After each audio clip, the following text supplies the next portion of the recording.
Voilà, on continue notre cheminement dans l'épître de Paul aux Romains, qui pourrait être résumé de cette manière. Il a écrit cette lettre pour mettre les gens en mission, ses premiers lecteurs, mais aussi les lecteurs suivants dans l'histoire, par la puissance du Saint-Esprit. Et on garde nos Bibles ouvertes, c'est pour ça qu'elles ont été distribuées. Peut-être que vous êtes venus avec votre appli, avec la Bible sur votre téléphone portable, mais en tout cas, on veut suivre dans ce texte du début de Romains 15, ce que l'Esprit dit à l'Église. J'ai une question pour vous ce matin. Est-ce que vous êtes dans la joie ? Pas beaucoup de réactions. Est-ce que vous êtes dans la joie ce matin ? Ouais. On ne veut pas être dans l'auto-persuasion, mais je pense que c'est une question qui n'est pas secondaire. C'est une question qui est importante. Est-ce que nous sommes dans la joie ? Alors bien sûr, comme n'importe qui en tant que croyant, mais d'abord en tant qu'humain, il peut nous arriver des épreuves, bien sûr, qui peuvent casser notre joie, des épreuves personnelles et communautaires. On peut perdre beaucoup de choses. Mais en Jésus-Christ, même si on perd beaucoup de choses, Dieu nous a réconciliés avec lui. Ça veut dire que notre vie a un sens. Ça veut dire que nous avons une identité nouvelle qui nous a été donnée. Ça veut dire que notre destinée est assurée.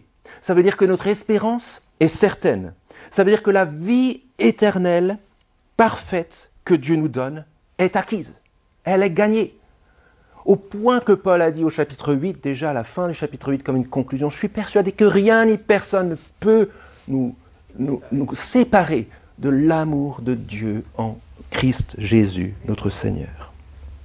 Est-ce que cette joie d'appartenir au Dieu vivant pour toujours nous touche vraiment ? Et est-ce qu'on souhaite cette joie, cette même joie, pour le monde autour de nous ? C'est ce qui pousse Paul dans ce passage en particulier. C'est ce qui pousse Paul dans cette lettre. C'est ce qui pousse Paul dans tout son ministère. Et on va le voir petit à petit dans le chapitre 15 avec Armel la semaine prochaine et puis avec Brian la semaine d'après. Paul est conduit par cette nécessité-là qu'on voit là dans l'impulsion du départ du chapitre 15. J'ai rajouté un « oh ». J'hésite à l'enlever, mais je le laisse. Oh, que les nations se réjouissent.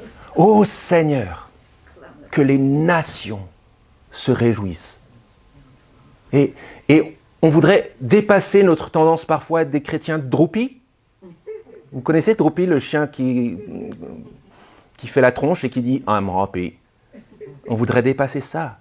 On voudrait se laisser toucher par la joie d'appartenir à Dieu pour que cette joie soit connue par toutes les nations. Que les nations se réjouissent. Ça a toujours été le désir de Dieu pour toute l'humanité.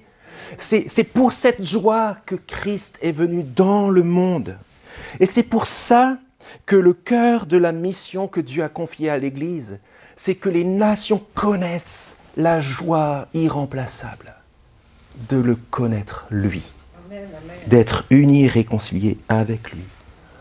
Et quand dans un texte qu'on connaît bien, on aime bien répéter ce texte dans l'église Saint-Lazare, quand Dieu promet dans l'Ancien Testament qu'un jour, la terre sera remplie de la connaissance de la gloire de l'Éternel, comme les eaux remplissent le fond des océans, selon Habacuc 2, verset 14. C'est un prophète de l'Ancien Testament. C'est ça qu'il voulait dire. C'est que partout sur la terre, la joie de son salut soit connue. Pas un seul recoin ne doit être laissé pour compte. Que les nations se réjouissent. Alors comment est-ce que Paul donne l'impulsion de cette réflexion ? De deux manières, qui est en lien avec ce qu'on a vu la semaine dernière dans le chapitre 14. C'est normal, c'est la suite. L'invitation centrale pour que ça se passe, pour que les nations puissent se réjouir en Dieu, c'est glorifions Dieu en prenant soin de notre unité en Christ pour que les nations connaissent la joie d'être sauvées par Christ. C'est comme ça que ça fonctionne dans la tête de Dieu.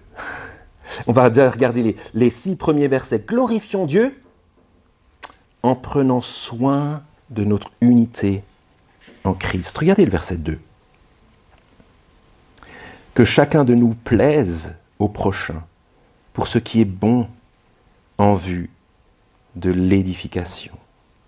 Après tout un chapitre qu'il a consacré à se faire bon accueil, à se respecter, à ne pas se juger, à ne pas se mépriser.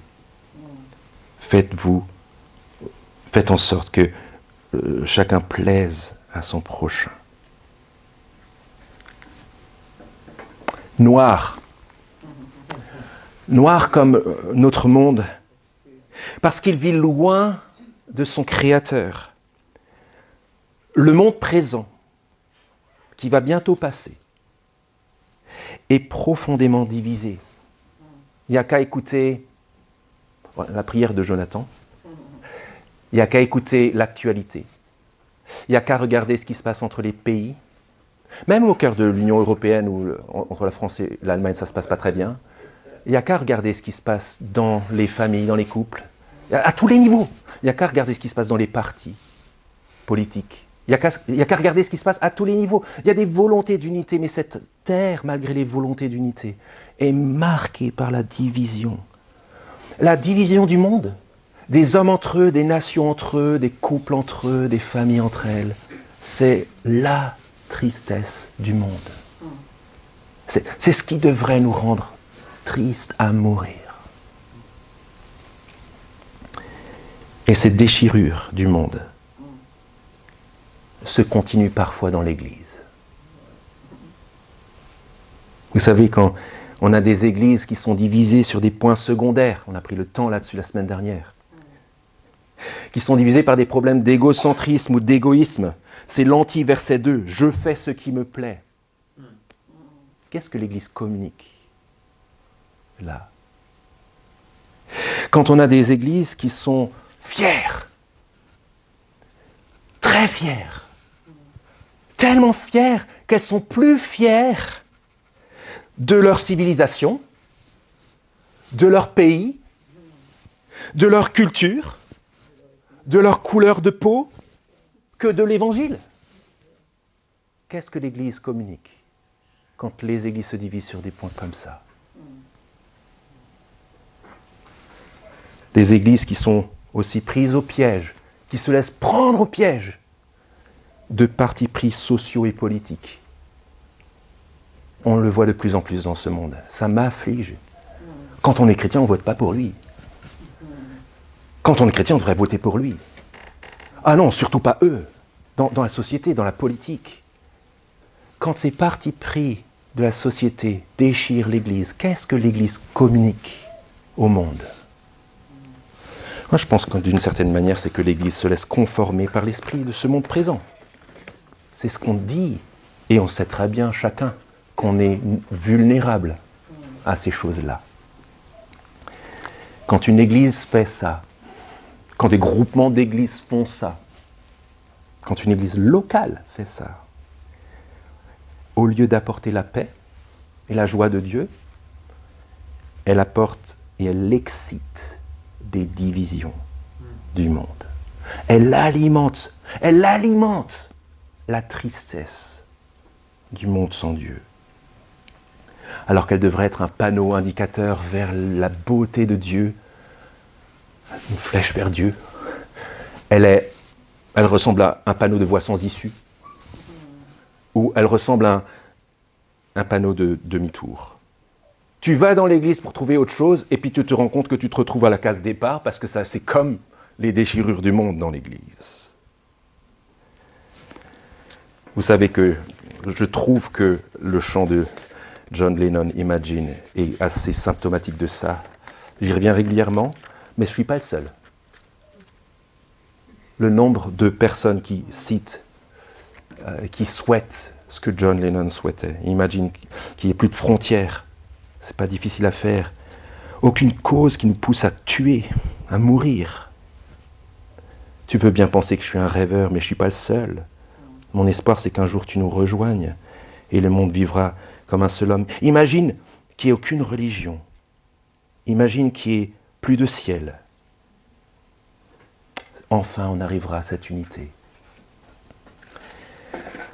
En tant que chrétien, avant de nous offusquer et de prendre une posture blessée par les remarques de John Lennon sur le tort que pourrait faire la religion et le ciel à l'unité des hommes, essayons de comprendre sa blessure. Parce que je pense que c'est une blessure justifiée et justifiable. Nous sommes frères et sœurs. J'insiste. Frères et sœurs. Nous sommes issus de toutes les nations, de toutes les couleurs, de toutes les convictions, de toutes les classes sociales, de tous les caractères. Et Dieu nous a réconciliés avec lui pour former un seul corps. Il a fait de nous des frères et sœurs unis par des liens 1000 fois plus précieux que nos liens les plus précieux. Vous vous rappelez la question de la semaine dernière? Qu'est-ce qui compte? Et Paul veut conduire ses lecteurs à prendre soin de ce lien. Regardez les versets 1 et 2. Nous qui sommes forts, il se met dans la catégorie de ceux qui ont compris la liberté que donne l'évangile de Dieu. Nous qui sommes forts, nous devons supporter les faiblesses de ceux qui ne le sont pas et ne pas chercher ce qui nous plaît. Pourquoi? Pour que chacun de nous plaise au prochain. Dans quel but? Pour ce qui est bon, en vue de l'édification. Et c'est intéressant parce que dans les deux parties de ce texte, on a à chaque fois une exhortation, ensuite une preuve par Christ, où Paul nous montre comment Christ a fait des choses pour que nous, on puisse vivre des choses, avec un appui biblique très fort, un appui des promesses de Dieu dans l'Ancien Testament, et puis ça le conduit, ça le pousse à la prière. Et on le voit bien dans cette partie, dans ces versets-là. Exhortation, preuve par Christ, prière. Et regardez comment cette exhortation des versets 1 et 2 à ne pas nous plaire nous-mêmes, mais à chercher ce qui plaît à l'autre pour le bien de l'ensemble, on le voit chez Christ. Verset 3, la preuve par Christ. Car le Christ n'a pas cherché ce qui lui plaisait, mais, appui biblique, selon qu'il est écrit, les outrages de ceux qui t'outragent sont tombés sur moi. Le verset 4 nous aide à comprendre quelle est la fonction, pourquoi Paul cite des écrits avant lui, pour montrer des choses concernant Christ et concernant notre vie aujourd'hui. Tout ce qui a été écrit d'avance l'a été pour notre instruction, afin que par la patience et par la consolation que donnent les Écritures, nous possédions l'espérance. C'est comme ça que Dieu nous donne la patience, la consolation et l'espérance, par la parole qu'il a écrite. Et comment est-ce que Paul nous montre ça concernant Jésus? Il cite un psaume au verset 3, où le roi David, le grand-père de Jésus, dit à Dieu, « Les outrages de ceux qui t'outragent sont tombés sur moi. » C'est que Jésus, l'homme parfait, a pris sur lui la haine des hommes contre Dieu, et au lieu de pouvoir étrangler Dieu, ce qui n'était pas possible, les hommes ont mis à mort son serviteur juste. Les outrages de ceux qui t'outragent sont tombés sur moi. Et Jésus a été jusqu'au bout sans chercher ce qui lui plaisait. Vous vous rappelez sa prière au moment de mourir? Non pas ma volonté, mais ta volonté, Père. Par amour pour son peuple, par amour pour le pardon des hommes et des femmes pour lesquels il va mourir. Il préfère dire les outrages, les insultes de ceux qui t'outragent Dieu tombent sur moi, plutôt que sur eux, et plutôt que pour te blâmer toi. C'est ce que Jésus a fait, d'une manière parfaite et absolue.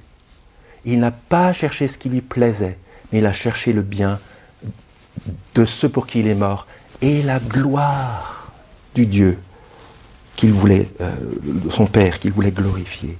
C'est la preuve par Christ. Et vous voyez la logique de Paul. Quand il nous dit, à travers les âges, par l'Esprit, ne cherchez pas ce qui vous plaît, il prend un argument a fortiori. Pensez au Seigneur Jésus. Pensez au Christ. Rappelez-vous que en Christ, vous avez un modèle de comment faire pour plaire aux autres, pour la cause commune. Servez-vous pour l'édification. Si Christ n'a pas recherché ce qui lui plaisait, c'est pour que Dieu soit mis à la première place dans le pardon qu'il voulait offrir aux hommes à travers lui. Et Paul, en mettant le Christ devant les chrétiens, dit « Votre roi, il a fait ça, vous devriez en faire autant. » Au point que, lorsqu'on regarde nos petites raisons de division, quand on regarde les fois où on met ce qui nous plaît en premier, on remarque très vite que c'est petits joueurs. Et que des petites choses, si petites parfois, peuvent avoir de grands dégâts sur ce que Jésus a fait, en obéissance, en alignant ce qui lui plaisait sur ce qui plaisait au Père, pour le bien des hommes. La preuve par Christ. Qu'est-ce que ça donne quand l'Église fait ça? Elle suit son roi et elle ne cherche pas ce qui lui plaît, chacun cherche ce qui plaît aux autres pour l'édification. Eh bien, on pourrait reprendre les soucis qu'on a soulignés avant.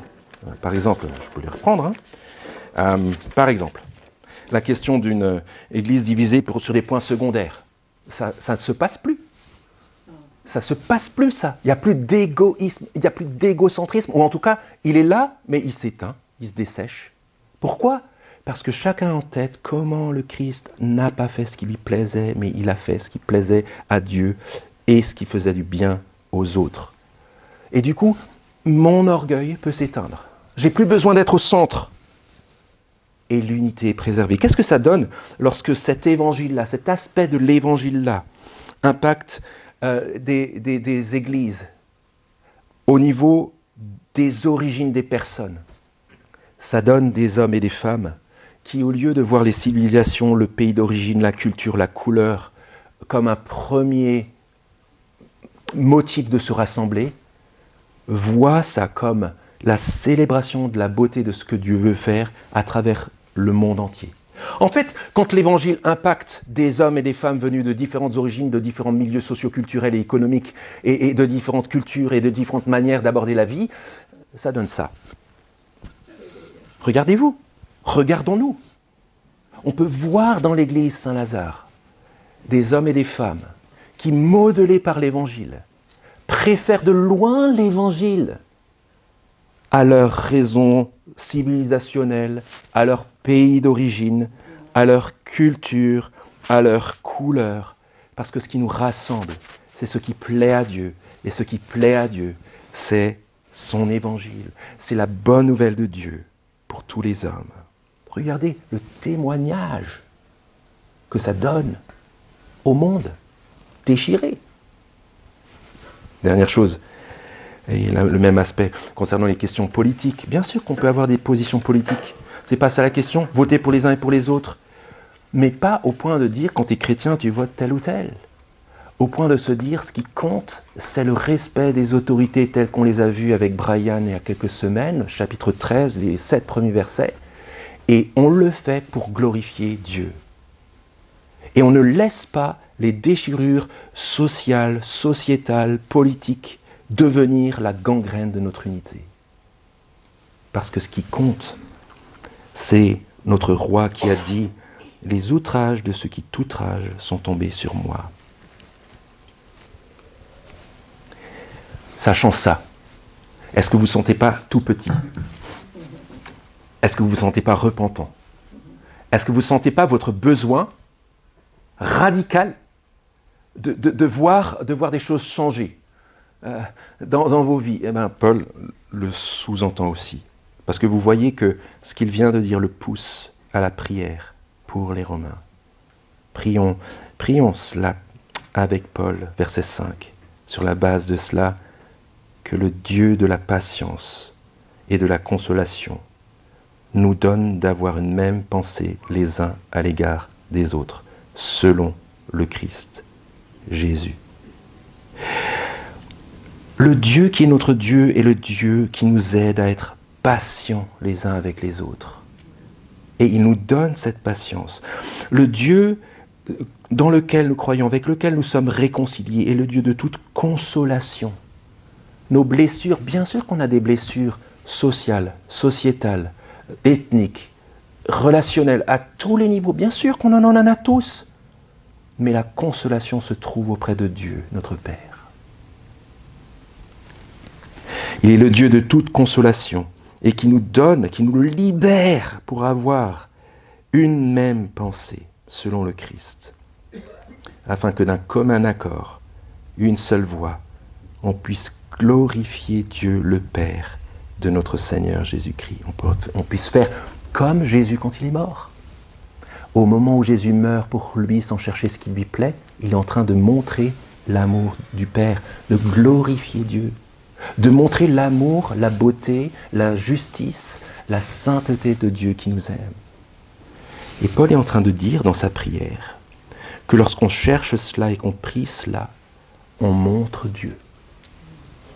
De manière à ce que n'importe qui rentre dans cette salle, qui voit cette église, qui croise une discussion à la fin, dans les groupes de semaine, et qui voit cette unité-là qui se trouve en Christ, se dit, voilà Dieu. Ça, c'est Dieu, en fait. Ils sont en train de montrer Dieu au monde, de glorifier Dieu, c'est ce que ça veut dire, de rendre l'honneur à Dieu qui les a appelés, sauvés. C'est une grande consolation pour nous d'imaginer ça. Et cette prière suggère que nous avons besoin du Seigneur, que nous pouvons le prier selon la prière de Paul ici, et qu'il y aura des résultats. Le plus nous continuons à vivre et développer ce que nous vivons déjà, on devrait être encouragé en tant qu'Église Saint-Lazare, le plus le monde verra Dieu. Le plus on sera en train de glorifier Dieu, d'exposer, de montrer la beauté de Dieu au monde par notre unité qui se trouve en Jésus seul. Glorifions Dieu en prenant soin de notre unité en Christ. Et c'est ce qui nous conduit au cœur du propos de Paul. Où est-ce que ça va, ça ? Ça va en particulier au verset 7, où Paul montre, dans le verset 7 et dans la suite, que par notre unité en Christ, Dieu a quelque chose à dire au monde. Pas juste à montrer sur lui, il a une invitation spéciale pour le monde, lorsque le monde voit l'Église. Glorifions Dieu en prenant soin de notre unité en Christ pour que les nations connaissent la joie d'être sauvées par Christ. C'est l'intention de Dieu. L'union et l'unité dans ce monde noir. On disait avant avec John Lennon, si ça marche, John Lennon, c'est pas juste c'est une belle musique, c'est que c'est des belles paroles qui nous portent dans notre cœur. Il y a des tentatives d'union et d'unité partout dans le monde, ne serait-ce qu'au niveau politique, mais on pourrait décliner ça dans tous les domaines. J'ai un ami qui est conciliateur dans les entreprises, par exemple. Royaume-Uni, Commonwealth, États-Unis, Union européenne, Union africaine, Nations unies, ou Nations unies. On devrait être touché par ça. Il y a réellement en nous tous, dans le monde, l'aspiration à l'unité, profondément en nous. Imagine ce monde-là. Et c'est beau.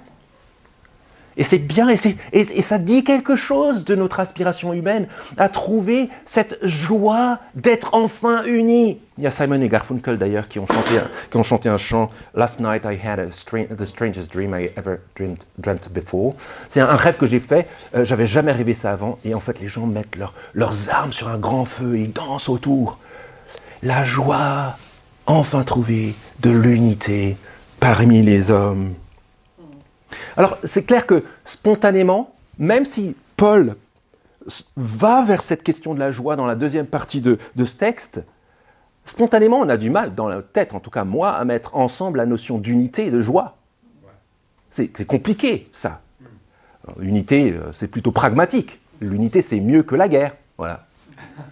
Mais on devrait associer, en tant que chrétien, en tant qu'être humain, on devrait associer la notion d'unité avec celle de la joie. Imaginez un instant la joie profonde et irremplaçable que ce serait de connaître une unité tellement parfaite, tellement solide, tellement belle, tellement attirante, qu'elle ne connaîtrait plus jamais aucune déchirure. Imaginez la joie que ça procurerait. Pourquoi est-ce qu'on est sceptique par rapport aux unions? Parce qu'on se dit qu'il y a toujours une arrière-pensée derrière. Mais la joie d'être enfin unis, sans aucune coupure. Moi, je suis persuadé que, peut-être même sans le savoir, le monde, chacun de nous, est assoiffé de cette soif-là. Ne demande qu'à la connaître. Et comme je le soulignais juste avant, les unions, quelles qu'elles soient, interpersonnelles, dans les entreprises, dans la société, entre les pays, dans les pays, nous déçoivent.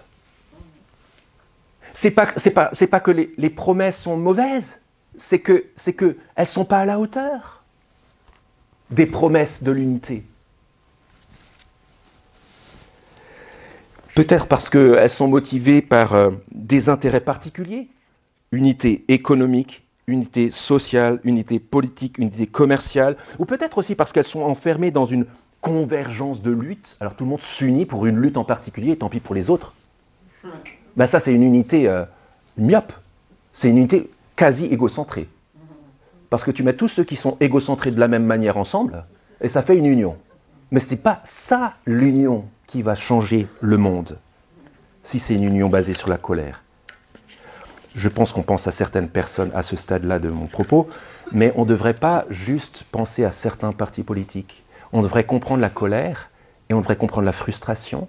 On devrait voir que ces réflexes-là sont partout. Et ce que je trouve intéressant, et on arrive au sommet des choses, ce qui est intéressant, c'est que pour consolider ces unités-là, je n'ai pas mis le drapeau français, mais je pense qu'il y a la même logique. Pour consolider ces unités-là, on invoque souvent un absolu. Tu sais, une valeur suffisamment supérieure, suffisamment glorieuse, pour que l'unité capte suffisamment de monde et que suffisamment de monde se mette à y croire. Alors on fait des déclarations avec un grand D, qui sont belles et qui attirent. On a des devises, liberté, égalité, fraternité. C'est des belles choses, mais c'est des devises qui sont censées être des absolus qui vont capter l'attention pour créer l'unité. Il y a aussi des principes qui sont posés, de différents ordres, des valeurs qui sont posées, ou des droits fondamentaux qui sont posés comme des absolus pour capter l'unité. Un absolu est toujours nécessaire pour créer une unité. Toujours. Sans absolu, vous n'aurez pas d'unité. Et c'est là qu'on arrive au point. Et si cet absolu, c'était Dieu? Désolé d'enfoncer une porte ouverte. Mais il est tellement là qu'on oublie qu'il est là. Et si cet absolu c'était Dieu? Il est le créateur de l'univers. Il est le créateur d'une seule réalité. Il est la source d'une seule réalité. Alors qu'est-ce que ça pouvait produire d'autre que le désordre et la désunion et la déchirure que de se couper de lui? En fait, l'unité véritable qui procure la joie véritable est impossible si Dieu n'est pas notre absolu. Sans son règne, bon et parfait, sans son règne dont la justice, l'amour et la vérité sont les piliers inébranlables. Ce règne dont Jésus, notre Jésus, est le roi. Notre roi. Verset 7. Faites-vous mutuellement bon accueil, comme Christ vous a accueillis pour la gloire de Dieu. On ne veut pas regarder les petits chapitres là, parce que je pense que c'est l'impératif qui conduit à l'argumentation de Paul sur Christ, la preuve par Christ. Notre unité vécue en interne capte l'attention de tous les hommes vers Dieu comme l'absolue source qui va donner l'unité entre les hommes. Pour la gloire de Dieu, pour montrer sa beauté. Merci Jonathan pour l'exemple du fils prodigue qui est accueilli. Pensons au père qui se jette dans les bras de son fils puant et qui l'embrasse et qui l'habille et qui lui donne un anneau d'or et qui fait la fête lorsqu'il revient. Comme Dieu vous a accueilli, comme Christ vous a accueilli. Faites-vous bon accueil. L'enjeu est missionnel. L'enjeu, c'est pour montrer des choses au monde. Et Paul enfonce le clou. Il fait la preuve par Christ. Je dis en effet, donc sur la base du verset 7, en effet que Christ est devenu serviteur des circoncis, donc des Juifs, pour prouver la véracité de Dieu en confirmant les promesses faites au Père. Donc il a sécurisé cette union-là par adéquation avec ce que Dieu avait promis, selon la volonté de Dieu qui unit les hommes entre eux en Jésus. Verset 9, tandis que les païens, en fait, tandis que c'est pas, ça ne devrait pas être pensé comme une opposition. Dans l'original, c'est plutôt « et en même temps, en faisant ça pour les Juifs, pour les païens, les non-Juifs, les nations, c'est que les païens glorifient Dieu pour la miséricorde de Dieu, selon qu'il est écrit, et c'est là la salve qui nous achève. Voilà ce qui a motivé Jésus en donnant sa vie pour les Juifs et les non-Juifs et pour les hommes et les femmes de toutes les nations, de toutes les tribus, de toutes les races. Voilà ce qu'il avait en tête, les promesses de l'Écriture. Je te confesserai parmi les nations. Regardez l'insistance des nations. Je chanterai en l'honneur de ton nom. Verset 10, nations, réjouissez-vous avec son peuple. Et encore, louez le Seigneur, vous toutes les nations, et que tous les peuples le louent. Et Ésaïe 12 dit, il paraîtra, Ésaïe 11 dit, il paraîtra le rejeton d'Ésaïe, celui qui se lèvera pour commander aux nations. Les nations espéreront en lui. Si Jésus est venu unifier son peuple, c'est pour appeler tous les hommes et toutes les femmes de toutes les nations, au-delà du peuple juif dans lequel il est né, pour l'unité de l'humanité, sous la bonne conduite du bon règne de Dieu, le seul absolu.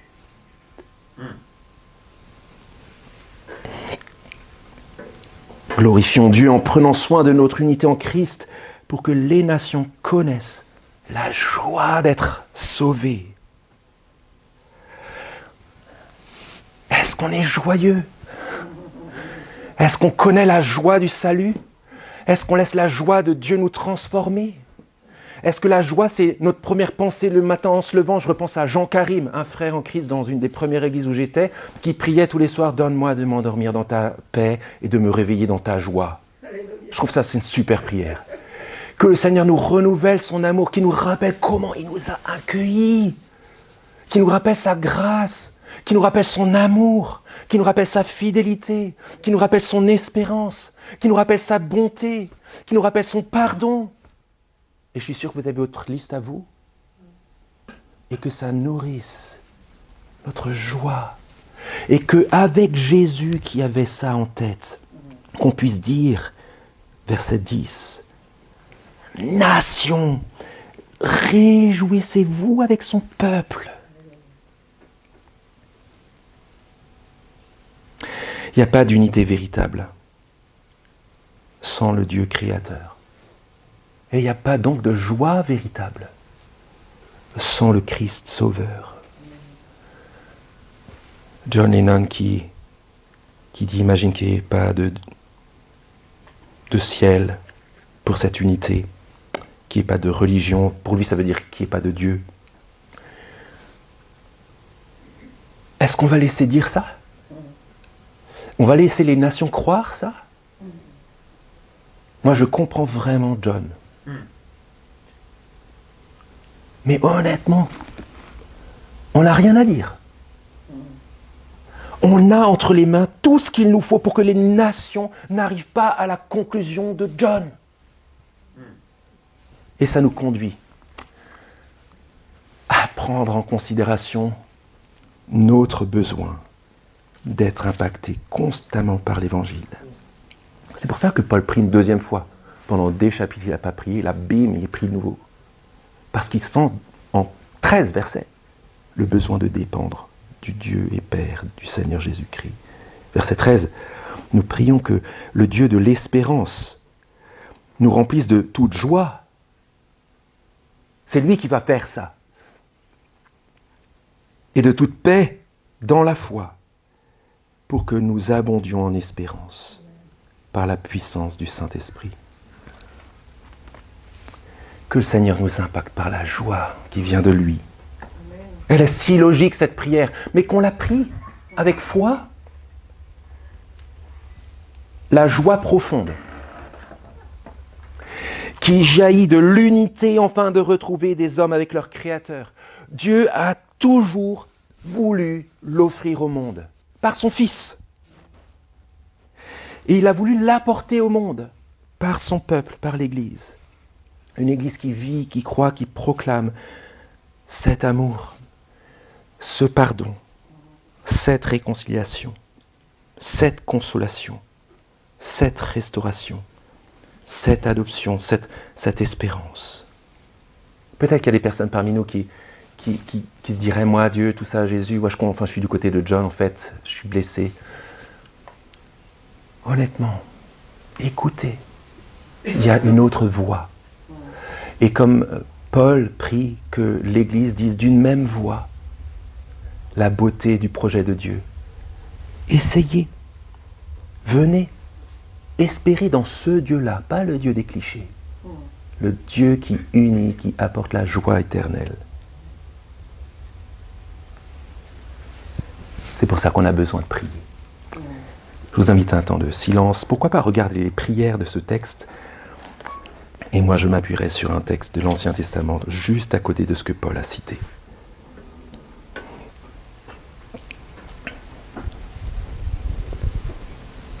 Suite au texte qui parle de la venue du Fils de David, Jésus-Christ, notre Seigneur, voici ce que Ésaïe 12 dit. « Tu diras en ce jour-là, je te célèbre, ô Éternel, car tu as été irrité contre moi, ta colère s'est détournée et tu m'as consolé. Voici le Dieu de mon salut, j'aurai confiance et je n'aurai pas peur, car l'Éternel est ma force et mon chant, il est devenu mon salut. Donne-nous, Seigneur, selon le verset 3, de puiser de l'eau avec allégresse aux sources du salut.